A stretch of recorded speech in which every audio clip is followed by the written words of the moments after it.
the end of the day, most of us will be hungry. It's important that we eat and also important that we share. Providing hospitality is something that comes up time and time again in the scriptures. Jesus ate with tax collectors. He shared suppers with his disciples.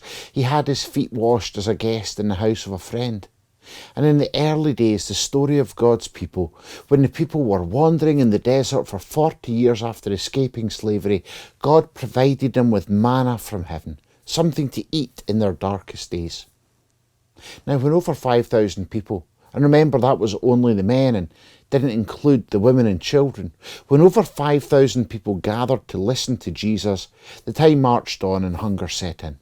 The crowd grumbled. The disciples heard them and asked to send them home. But Jesus said no, and he would sort it. He took the amount of food that was to hand, 5 loaves and 2 fish, blessed it and began to share it around. And as he did so, it spread and spread and people were fed. Now, whatever we believe about this miracle, doesn't really matter. Did Jesus manage to make the food physically multiply? Possibly.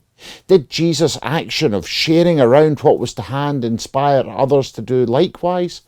Possibly, and both would be miraculous.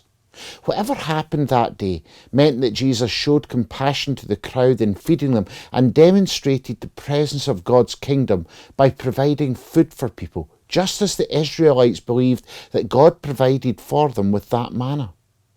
Jesus disrupted power when he spoke and demonstrated God's kingdom. He made sure everybody had. He encouraged people to share with their neighbour. He showed real compassion to those who were hungry, sick, naked, thirsty and ill. May we do likewise.